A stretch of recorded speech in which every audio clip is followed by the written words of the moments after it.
All right, welcome everyone to Pulse Overtime. Excited to have you with us. So this week, we are jumping deep into so many critical pieces in our Pulse Live Power session about our formula. So, in talking about our formula, again, we know that real estate and the most successful agents in real estate follow a simple formula. And in that formula, what we have found to be extremely successful is, of course, we always start every single piece of this is making sure that we have clarity. So we had some questions coming up today about clarity. The second piece is focusing on lead measures. Once you know what you want, what are the two key activities that if you did these activities consistently and with a very detailed plan, you can reverse engineer exactly what you want. And so we're going to talk a lot about that, the lead measures. Then, of course, we celebrate with scoreboards. Now, if you're not in our Pulse program, we have two simple scoreboards. One of those is being a weekly scoreboard. The other is our daily scoreboard. Now, you're seeing the beautiful state-of-the-art laminated version here, so you can use it with a dry erase marker. And once you know your lead measures, you obviously can detail out what your goals are and then know what you need to do on a daily basis to make those goals become a reality, right? And that's what's so fun about this, right? So when we're looking at that reality and we're looking at making sure that we can bring in those details, then all we have to do is win the day, win the week, and close what we call the gap, right? In closing the gap. So that's what we're going to be talking through today. We have some new software here that's been coming out with Facebook Live. So hopefully everyone can hear me correctly. It seems to be that the audio is all working, and we are going to jump right in and have some fun. Now, I believe the way that the system works is if you'd like to come on here live with me, you can request there somewhere on Facebook, and it will notify me. We're still trying to work through that to bring people on to a live session and make sure that we can bring them right in. But otherwise, we're gonna jump in and get started. So let's start out with some of our questions. Now, in this session, we talked about money, having clarity on our money, and we took a deep dive into money, so we're going to chat about that. We also took a deep dive into ambassadors and getting your listing alerts set up and a number of things there. So this is our opportunity to make sure that we can answer those questions and obviously, yeah, get you where you want to go with your real estate business. So let's start out with the first question that we received, which was so property alerts, right? When we're talking about property alerts, part of our 46 touch program is we do property alerts to make sure people can receive constant either listing alerts from us or buyer alerts from us.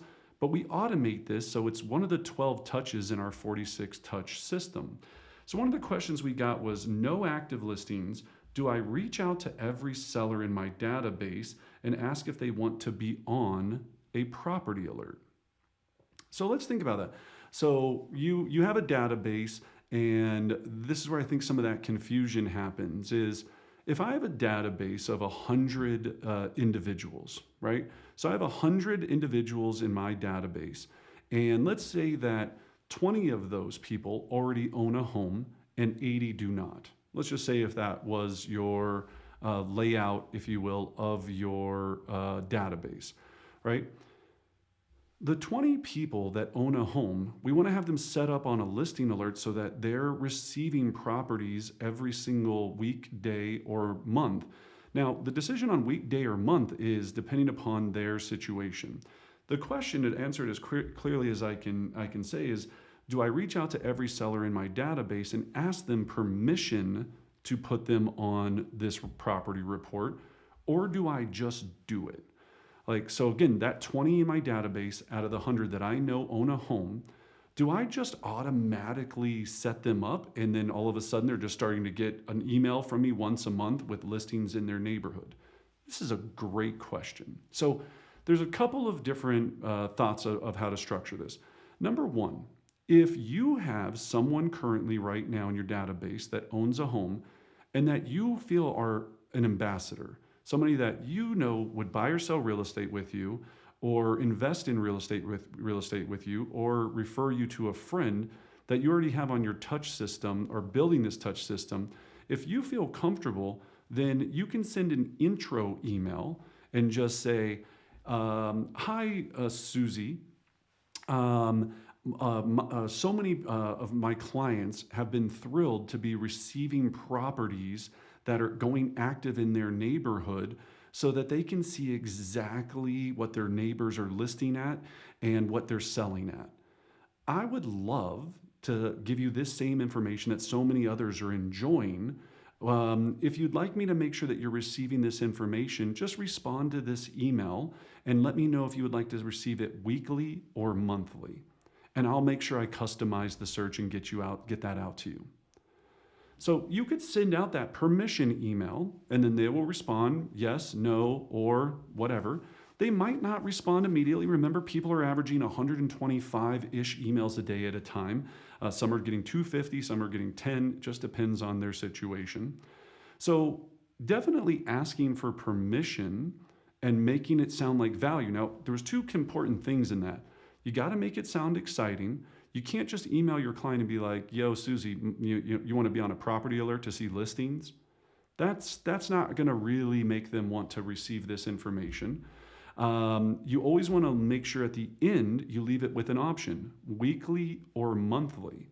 I didn't ask them if they wanted it at all. I asked them if they wanted to receive it either weekly or monthly, question mark. So they can pick one of the two. Not, "I don't want it at all." Now, people, right, us all being humans, in formulating that email, if you own a home, the more exciting you make the email knowing what my neighbor, I don't know anyone that wouldn't want to know what's going on in their neighborhood on at least a minimum of a monthly basis, because owning a home is one of my largest investments. Maybe I own several of them and I want one for each of my investment properties as well, right? You can go to your public records, get all of their public record information and make sure that that is available there also, right? But we want to make sure that they're getting this information or getting permission to give this information if you don't already have a great relationship with them. If this is someone that, you're down like 4 flat tires and this is your homie from back in the day, then put them on the property alert and just make sure that the subject line goes, "This is exciting information, want you to have your finger on the pulse of what's happening in your neighborhood. And I want to make sure that you can see all of the active available listings in your area. So if you have any questions, please feel free to give me a call or anything else like that," right? So that's the mindset there of making sure that, yeah, we have the permission, we're able to build that relationship. Now, if, like we said before, you just got a new listing lead, a what's your home value lead from your website or whatever it is. If you don't know these people from diddly, then be more inclined to do the invitation and make sure that you earn that permission. But you got to make sure if you're selling anything, you got to make it sound like everybody already wants it and is already using it and that it's the coolest thing ever. Number two, that the reason why it would be of value to them, right? So we got to make sure, like one of my favorite mindsets that we're looking at, right, is I have it taped to my wall. That's why I'm looking over here. Is we have to understand what the problem is that they're looking for. And what the problem is, whether they know it or not, is that they don't have enough data about their neighborhood to make an educated decision for when they're ready to sell, right? So that's one of the biggest problems that we're solving is sometimes we solve problems for people that don't even realize they have a problem. That's the art of sales, right? Then the next thing is, number two, is they need to see you as an expert. They got to see you as an expert in this field. So if you're contemplating things, you're going to make yourself sound awesome. To make yourself sound awesome, you're just going, yes, so many of my other clients have found so much value in this. They really appreciate it. So many people have reached out to me about how helpful this was. I just want to make sure you get the same information, right? Just want to make sure you get that same information, right? So that's what we're looking at there. Now, if you're doing this for buyers, that's a little bit different. Same concept. If you're working with a buyer or an investor and you don't have them set up for property alerts yet, decide if you need to ask permission and sell the value of the permission that you're asking. Or number two, if they're, best buds, or, you play golf or go to a book club with them or whatever, go ahead and put them on it. They're probably not going to unsubscribe from you because you're friends, but make sure that they're getting that information. So that was a fantastic question. Let's go on to number two, listing appointment. Do you tell the seller at the listing appointment they're going to receive listing alerts? So this got into a second piece that we discussed, right? And in our Pulse Power sessions, we go through the top strategies, the formula, and super in depth, and then of course provide all the tools necessary. In this Q&A, what we try to do is just work through some of those questions that we might not have been able to address in the actual session, so all of our partners can have success. So again, looking at this, I'll say the question one more time. What we covered today is if you're at a listing appointment, and what I discussed with the group today is our role as a real estate professional, when we take a listing, is to help the seller as a consultant understand where the market is and where they need to be priced. A lot of us feel that we have to do that verbally, that we have to pick up the phone and be like, hey, Jimmy, you know what? There's 5 properties in your area that are bigger than yours, that are priced less than yours, that are similar to yours. So, your price sucks. I think we need to do something about it.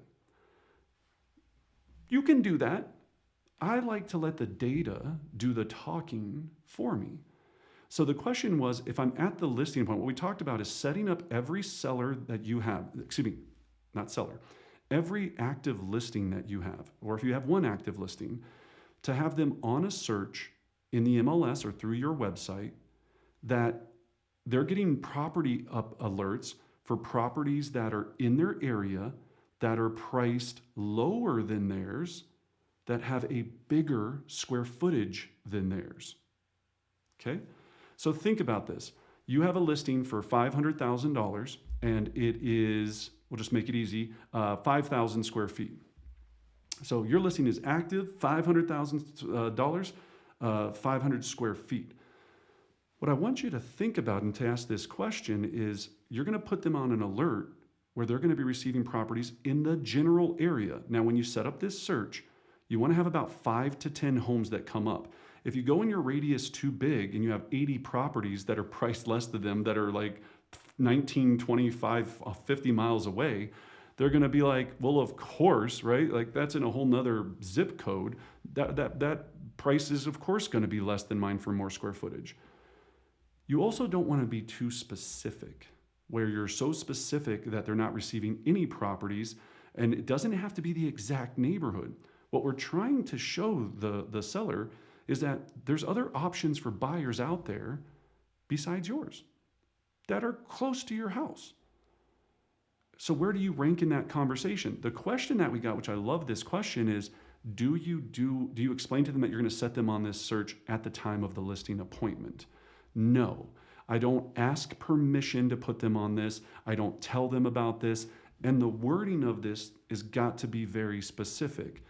So in your subject line or in your subject matter area of that email, now you can set this up in MLS. It's super easy. If you have a ninja website like we do and different things, do it through your website so you're getting the search engine optimization and the clicks, and also so it goes directly into your database, right? When you use the MLS, if you don't have your own website or your own IDX, they get all of that search engine optimization, clicks, clicks, clicks, that makes that website look important. I want you to make your website important, of course. But in default, until you have your own website and your own IDX, your own MLS built into your website, make sure that you're doing this on the MLS. Do it no matter what. But I'm not going to tell the seller at the time of the listing that I'm going to put this on the search. The information in subject line that you're going to use is, so subject line, you can play around with this, but usually you can put their name in it if you want, if you don't want to put their name. So you could just do subject line very simple, saying, John, active properties for sale in your area, competing against you for an offer. Active homes for sale in your area, competing against you for an offer. So that could be the very simple subject line. Then you've got below in your where you write your message, you're going to write in the message, John, or good afternoon, or not. I wouldn't say good afternoon because you don't know what time the email is going to go out unless you do, right? So John, please find a list of active properties that are actively competing against you for a home, that are priced less than you currently, that are larger than you in finished square footage, whatever your parameters are. Now, if you're doing this for condos, make sure you're doing condos and condos, townhomes, farms, mountain properties, beach properties, right? Try to do your best to aggregate the data so you're not, if they have an apple, you're not sending them, not even, I wouldn't say oranges, that you're sending them turtles. It's okay if they have an apple and you're sending them oranges and some other things that might not be exact, but what we're trying to do is let the data do the talking. Now, if you set this up, you can do it a couple of ways. Immediate search, so that they get the properties hitting their inbox when it comes in real time. So think about this. Their neighbor 2 streets over, they just listed for $500,000 and they're 5,000 square feet. 3 days from now, their neighbor lists for $475 and they're 5,100 square feet or 5,500 square feet, right? They're going to go, ooh, and they can see all the photos. In their mind, they're going to go, well, mine has this and that has this and this and this. But they might take a pause and go, all right, I'm not the hottest deal in town. Why aren't we having any showings, Brendan? Where are all the showings? Why? What are you doing? What are you doing this? And it's very simple. Now, when you either have the phone call or they'll actually call you, they're going to say to you, Brendan, I see now that there's 3 properties that are not quite similar to us, because remember, Brendan, we put in that new linoleum in the laundry room. I don't think they put in that new linoleum. Oh, and that one on 123 Turnip Street doesn't have a brand new roof. Remember, we have the brand new roof, but it seems like there's several that are bigger than ours that are priced less than ours. So maybe we're not as competitive as we thought. What do you think we should do with the price? So let the data do the talking instead of, we call it drop it like it's hot Monday. You have a listing, price is not where it needs to be. You have to call that seller up on that Monday cold with no supporting facts, no supporting properties that are supporting your case. And you have to call them up and go, hey, sorry, John, Jimmy, we had 3 showings. No one liked it. They took their buyers somewhere else. What do you want to do? Now you can call and still have this conversation and go, Jimmy, obviously you've been seeing the property, and of course BCC yourself on this, so you're seeing the properties come through, so you're aware. You can have these in your inbox or wherever.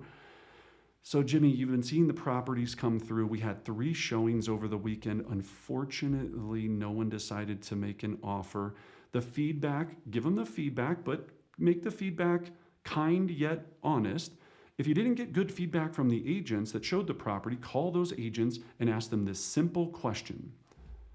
Why didn't your buyer purchase or make an offer on this home? Why didn't your buyer make an offer on this home? The problem is we get dependent on our showing services or whatever it is, and we have this data going, what'd you think about the price? Great price, beautiful listing. Good luck, you're definitely gonna get it sold. And then we pass that feedback on to our seller. So the seller's going, okay, like they liked it, just not the right fit for them. Maybe we'll find the right buyer soon. Fingers crossed, I certainly hope so. No, right? We got to go, why didn't your buyer buy it? Well, they liked it, Brendan, but get that but and make sure you have that information. Never give your seller the direct information from the buyer, from the agent, from the automated service. You're just shooting yourself in the foot.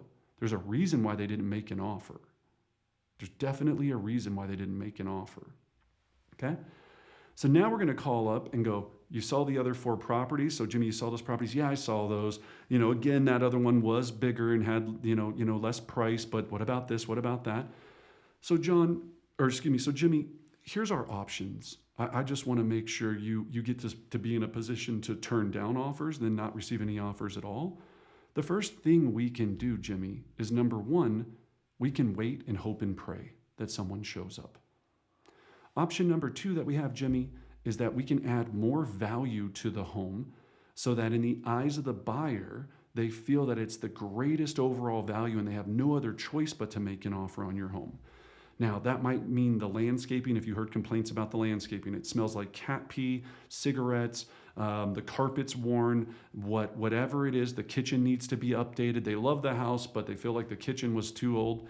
So either we can add more value and do things to improve the property so that hopefully more buyers want to come. Or number 3, we can adjust the price to open us up to a larger buyer pool so we can be in a position to start receiving offers. Now remember, Jimmy, you don't have to accept any offer, but if we don't get anything on the table, I can't do anything to help negotiate it to get you to a place where you want to be so that you can move back to Alabama to be with your mom. And I know how much you want to make that move. So Jimmy, what option would you like to move forward with?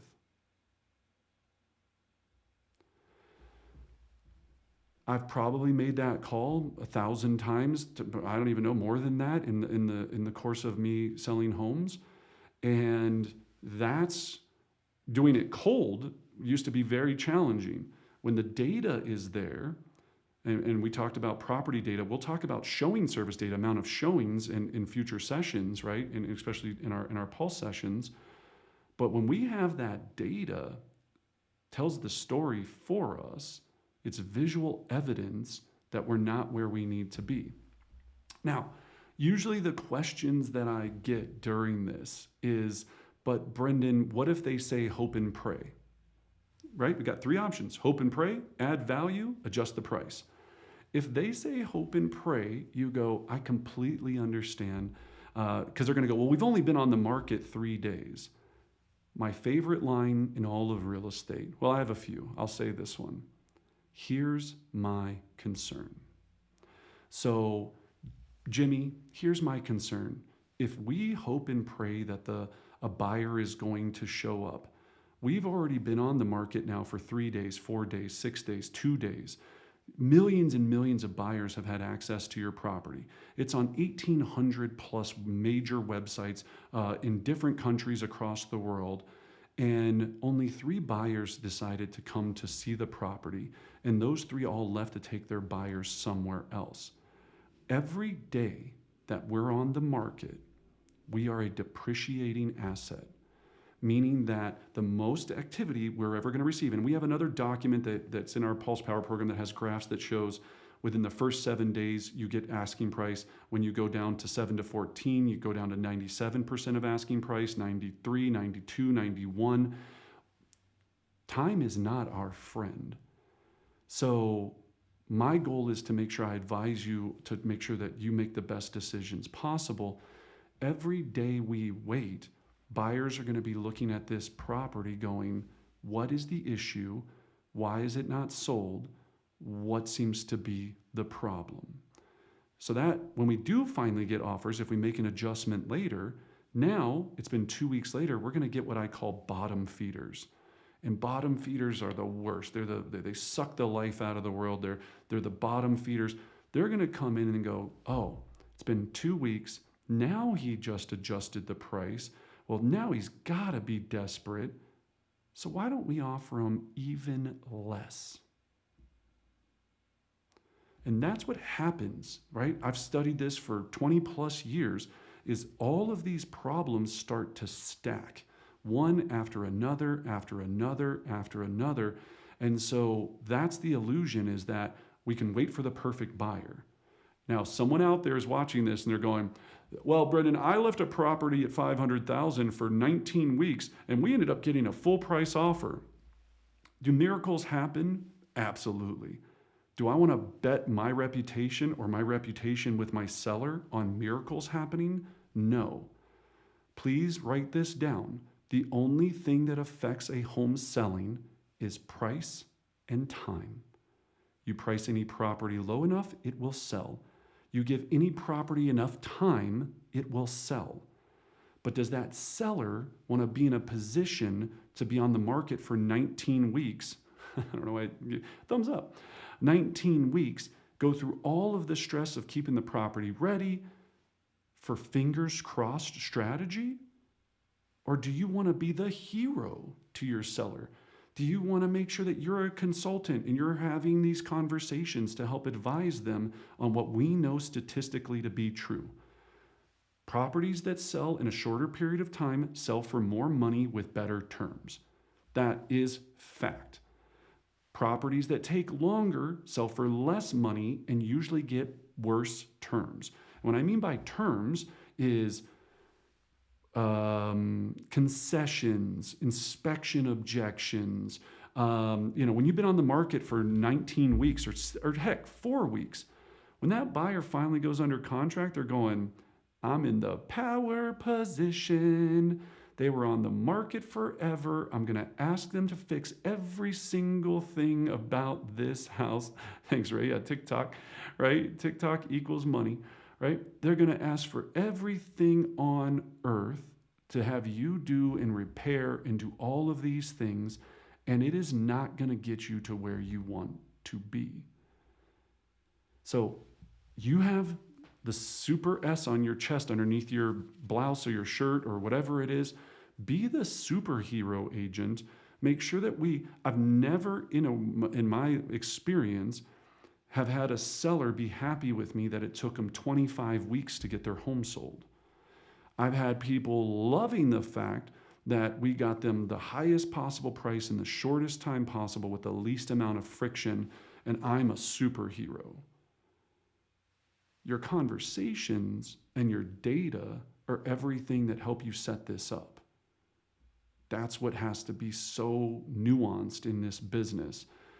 Some of us think our job is to list properties and then hope somebody shows up.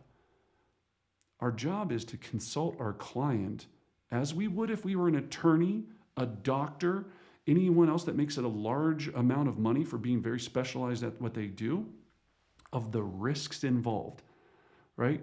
If I was a heart, a cardiothoracic, surgeon or whatever, and they come to me and I go, so Brendan, yeah, your heart's not doing too good, but we can hope and pray that it works out over the next couple of weeks.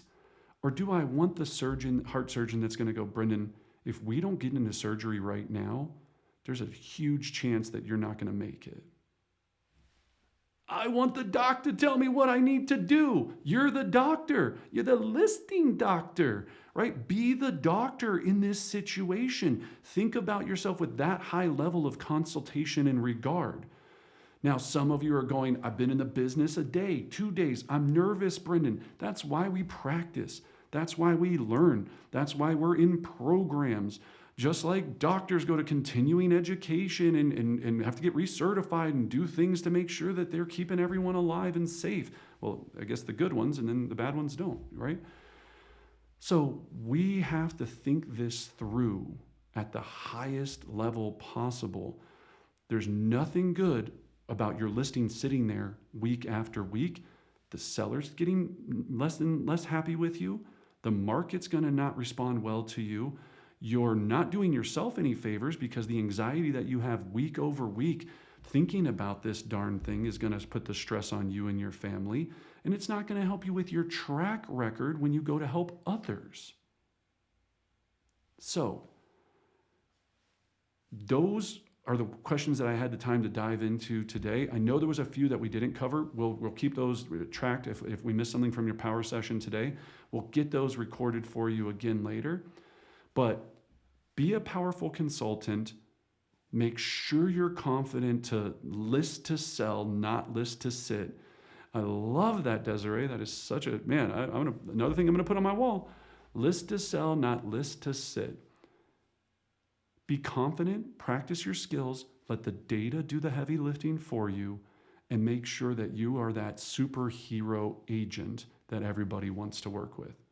Everyone, thank you for spending this time with me. Have a powerful week. If there's anything we can do, please reach out to us. I'll see you next Tuesday. Take care, everyone.